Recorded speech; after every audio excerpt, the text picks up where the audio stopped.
Сәлем досым, біз бүгін Олжас Абай Очоу лақабатымен танылған әнші, актерді аятын боламыз. Арна жазыламыз, лайк басамыз, бастаймыз. Олжас Абай Алматы облысы Ескелді ауданы дүниеге келген. Ол Талдықорған қаласындағы Рақышев атындағы спорт мектебін, кейін Алматыдағы Жүргенов атындағы өнер академиясын бітірген. Олжасты көпшілік Очоу деп таниды. Ол әртісін сахна үшін арнай таңдап алған псевдонимі. Оның әкесі бала күнде осылай еркелеткен екен.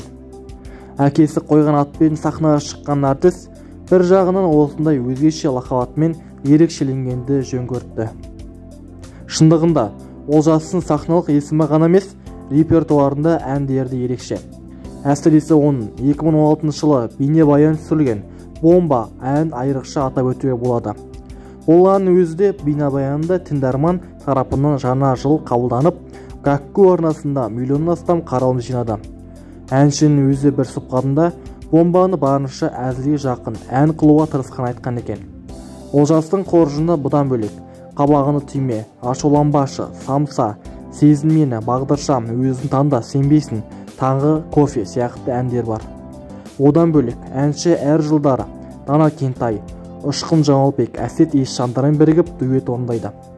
Көрермен қауым ғаламторда Очоудың «Бағдаршам», «Сенбейсің», «Бомба» әндерін түсірген бейнебаяндарын жоғары бағалап, ол туралы тыңдарман той бизнестен шаршаған уақытта эстрадаға тың серпін әкелетін әртіс деп пікір қалдырған екен. Әнші бейнебаяндардың сценарийін өзі жазады. Алайда олардың барынша креативтеп жасауға кейбір кезде иді жеткенмен қаражат жетіспей жатады екен. Олжас көрерменнің актер ретінде жақсы таныс. Себебі ол кино саласында 8 жылдан бері тер төгіп келеді. Алғаш «Парыз», «Қара шаңырақ», «Бәсеке», «Әулет» телехикаяларын түсті. Әсіресе «Бәсеке» телехикаясында басты рөл Олжастың бағын ашты деуге болады. «Бәсекеден» кейін Олжас «Брат или брак», «Сиситай», «Одноклассники» фильмдеріне түсті. «Бәсекенің» құтты жоба болған соншалық 30 сериалдан кейін актер өзінің жеке бизнесінде ашып үлгерді. Ал 2018 жылдың жазында ол Алматы қаласында өзінің кішігірім шығармашылық кешін өткізді. Олжас отбасылы, жұбайы Аймира да өнер адамы.